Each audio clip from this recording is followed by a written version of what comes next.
Morning and welcome to Ewetopia Farms on another dreary day, but at least we got our video up on time today, so things are working again.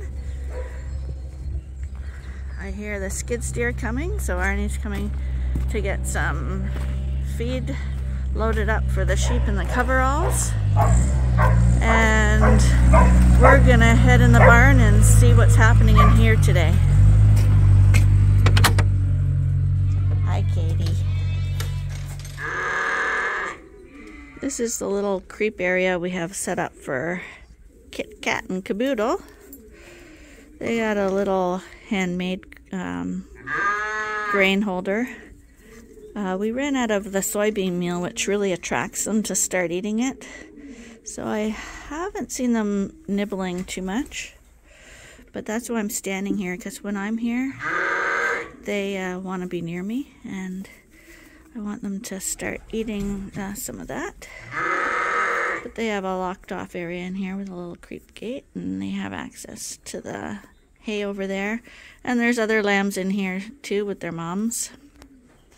So eventually, because the coveralls are full until we start sending sheep away, this group is gonna be in here, and it's a small group, so we have everything set up the same. It's just a little harder to feed in here because these feed troughs in this barn are smaller, so we can't roll out bales here, so there's more labor involved. We tend to use the small square bales in here.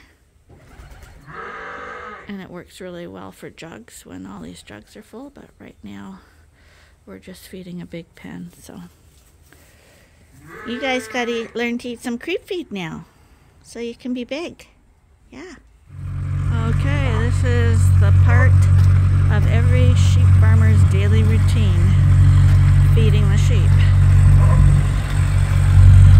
People always ask what we do that's so special that makes our sheep seem to grow faster than others, and it's all about feeding them. Don't let the feeders remain empty. A sheep is a grazing animal, so you want them to have access to feed all the time. Just like if they were on pasture, the food is always there. People tend to think that if you have the feed trough full all the time, they're gonna pig out.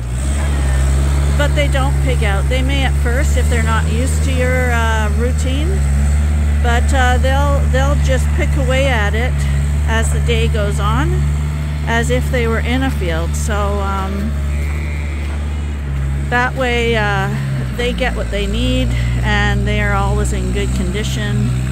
And animals that are fed well grow well. Their lambs are stronger, they're stronger, longevity. There's so many benefits. The bottom line is you may pay more for feed or have to harvest a little more feed yourself. But if money is the issue, then you also got to look at your quality's improving, your lamb growth's improving, your longevity's improving. All of those add up to money too. People seem to forget that part. Yeah, he's real funny. So, while Arnie cuts the string off the bale to feed these parasites, I got another crew here that says I better be doing my job and feeding them. Today is the day we cut back on the bottle feeding a little bit. So this group over here, they're gonna be down to 1 bottle a day. And these guys are now heading down to 2 bottles a day. So that makes life for us a lot easier. They're all eating well at the creep feeder now, so they don't need us to be feeding quite as many bottles, and they're in good shape. Like, there's nobody suffering here.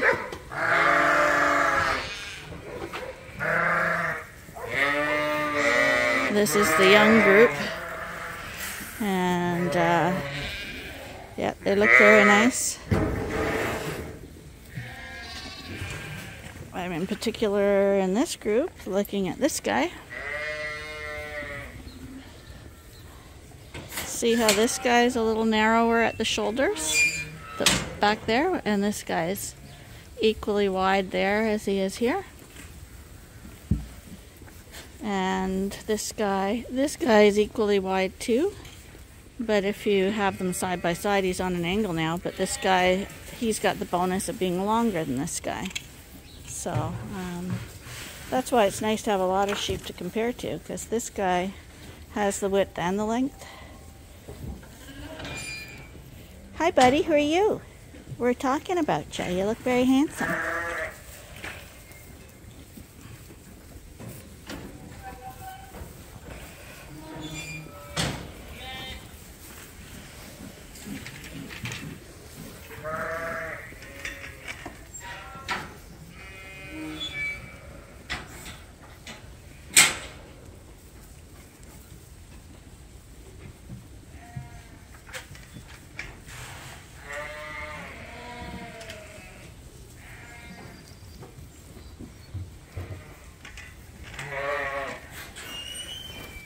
And today is a little cooler and the sun isn't out.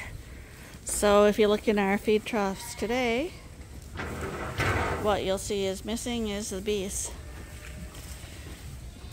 The bees don't come out when it's cooler temperatures and no sun. So all those bees that were here will have flown back to their hives, and hopefully they're surviving. But a lot of them will die. And someone mentioned, couldn't we put out feeders for them and stuff so they don't die? Well, technically we have feeders for them. They come in here and eat our creep feed, which if we put out feeders, it wouldn't change them coming in here. So we're doing our part here. But people who have hives, that's their job if they want to stay in the honey business, is they're supposed to feed those bees so that they survive the winter until the pollen starts coming again. And what they normally do, if I'm not mistaken, is they, instead of harvesting all of their honey, they leave honey behind so that they can eat it and survive. Some people will get greedy and harvest all the honey out and leave nothing behind as reserve for the bees, and those bees will die. So again, if you're not feeding your animals, your profit is going to go down in the long run. You think you're making money by not feeding, but inevitably feed animals and they'll feed you.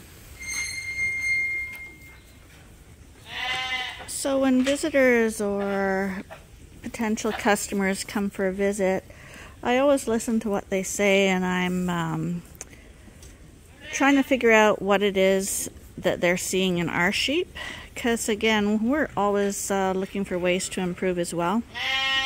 And knock on wood, we've always gotten extremely good comments from people coming over. And most of it relates to the condition of our lambs, and everyone looking so healthy and round and active and bright-eyed and friendly. And part of that does have to do with food and having food available all the time.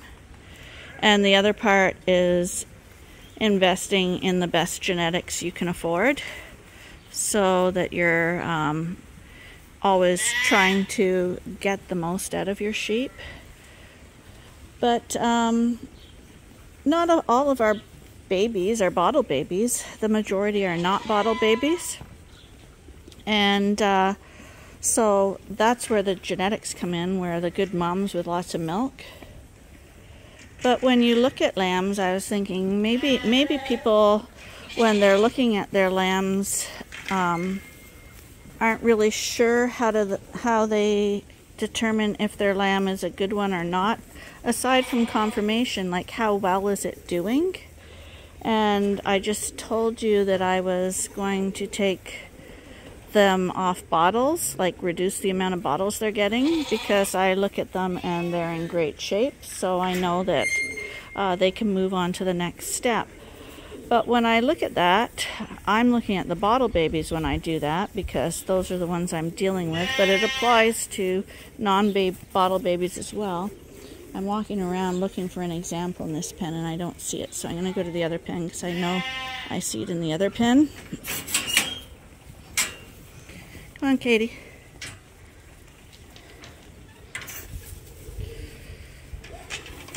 As I'm talking, I'll try to find a poor example. But in general, if you're looking at your lambs, especially it may not work as well with the loose-wooled breeds, but with Suffolks and Dorsets and stuff. Dorsets are a little more loose-wooled, but as lambs, you can see it. If you look at all these lambs, they're very tight fleeced. It's not parting. It's nice and smooth. And all of these guys are like that, but I know my triplets are back there. I'll go back to the triplets. So if you're looking at the, well, here's a guy who's not doing as well, and this guy refuses a bottle.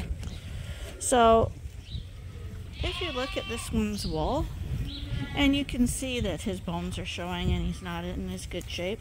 He refuses to take a bottle, but he is eating, so he will recuperate. But I went to someone's farm and they had a whole bunch of lambs like this. In fact, their whole flock looked like that. And they said to me, look at those lambs, aren't they something? Really nice lambs. And look at nice and full, mom's feeding them. And so I'm looking, and they're looking at that round belly. I kind of call that the Ewetopia belly. You know how you see the starving children on the UNICEF commercials and they've got bulging bellies? That's not because they're well fed, it's because they're starving. So you don't want to see Ewetopia bellies on a skinny sheep. They definitely need more feed. This guy is going to improve because he's eating, but that's an example of a lamb that's not thriving. Whereas this guy beside me here, really tight fleeced, and he's more than thriving. Here come my triplets. So I wish the third one came up, because the third one is more of an example. But this guy, who was the one who took was hardest to get on the bottle, he's doing extremely well. His wool is really tight. He's got a belly because he's a pig. But I can tell that his isn't an Ewetopia body because he's got no bones showing. And his wool is nice and tight. His sister over here, she's doing well, but her fleece is definitely looser compared to his. So hard when they're moving, eh? To show you, but that loose parting fleece is usually an indicator that they could do with more. So, and his other sister's like that too. So he's the greedy one. He's doing great. He's eating well. These guys are eating well too, but they were a little smaller. Probably get pushed off the bottle holders a little easier, and so aren't getting quite as much nutrition. Now they're eating creep feed, so they will catch up. But that's how you're going to pick out your poor lambs. Look at their fleece. Is it opening and getting loose compared to the other ones, or are they all loose? If the fleece is all loose looking, probably you should be giving them more feed. And the same goes with ewes. You want their, like, these guys are, yeah, everybody's looking good here, so I'm glad. I can't really show you in this group, but you'll see it when their wool starts to part and fall off, it's a sign of stress. And it's kind of like having healthy, shiny hair. It's a sign of health and vigor, right? So if your wool is starting to fall apart, fall off, part, and show gaps down to your skin, you're probably under stress and could do with better nutrition. Now, it's a common thing to happen in ewes when you've taken lambs off, because obviously they have been under a lot of stress. They've just raised lambs and now they've had lambs removed and now they're trying to dry up. So you can expect it with them. But watch for it. It's a sure sign in your flock, be it ewes, lambs, rams. If their wool isn't looking up to snuff the way it should be, probably that lamb or sheep needs better nutrition to get it back into shape. So you can see that the Dorsets are a little woollier, but you can still see that, I don't know how to describe it, but they look smooth, like their wool is equal all the way around. So I know that they're nice and healthy, like they look healthy, and I don't need to pay too much attention to them.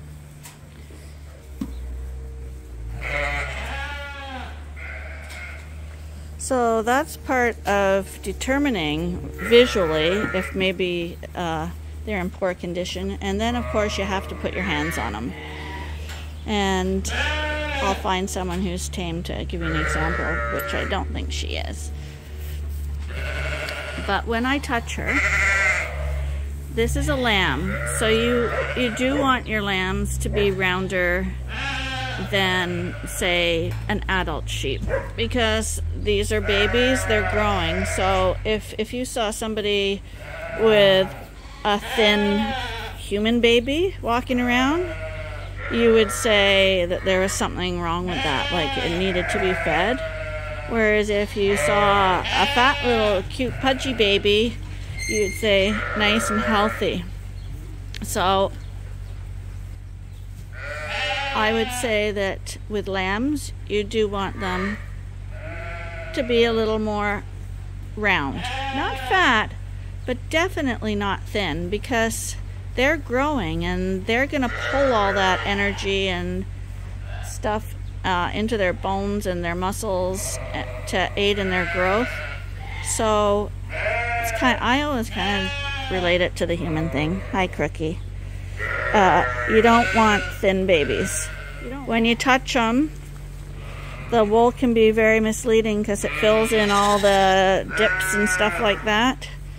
So if you lay your hand across their back, when you do that, the spine should not be raised above your hand. That means he's too thin and you need to feed him more. Wool hides that. So when you shear your sheep, that's when you really visually see how good a condition they're in. But if they have wool on them, feel them, because a lot of people told us we had fat sheep 1 year, and we cut them back on the feed quite a bit, and when we sheared them, they were skin and bones. So never go by the visual on calling them fat. Lay your hand on them. When you lay your hand on, your hand should be flat all the way along. You should be able to gently feel the spines there. You don't want the spine to be covered like totally so it's squishy and you're feeling fat. You want it to be level and feel firm, not standing up. And if there's a divot where your hand actually goes in, you know your sheep is way too fat and you got to cut back on the feed. So you basically want it to be level and firm. See, when I put pressure on this one, I can feel his spine there. It's not sticking up. It's very, very easy to feel. And this sheep would not be harmed by eating more. And because I find that spine's really easy to feel. This one's in a bit better condition.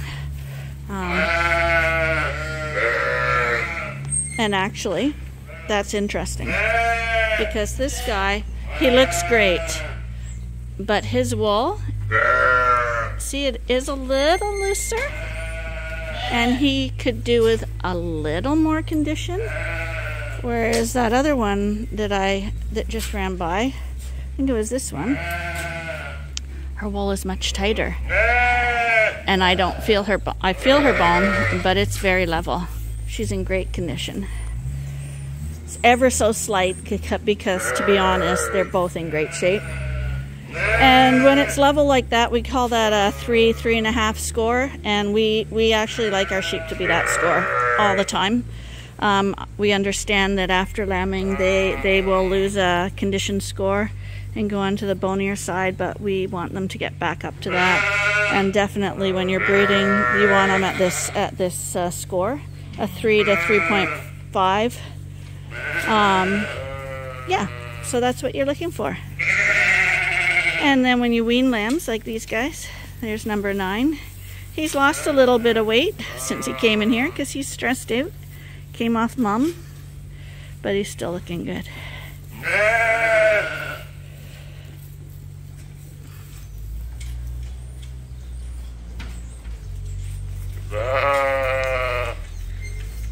It's so pretty when you have the multicolors in here.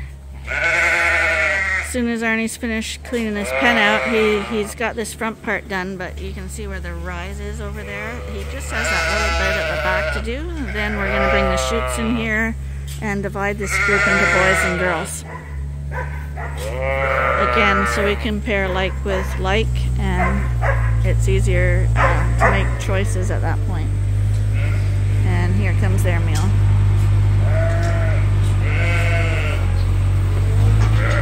And people might say, but there's hay in the feeder already. Well, on close inspection, well, there's a little more here, but there's a lot of empty spots and a lot of sticks and stuff because there's alfalfa in there. And we'll just pick that out as bedding, or if he can, he'll just roll right over it. And by rolling the fresh stuff over top, that'll encourage them to eat some of those sticks up. So hopefully that helped a little bit on figuring out the condition of your sheep. And I guess we're going to call it a day now. And I hope you'll join us again tomorrow for the next episode at Ewetopia Farms. Bye for now.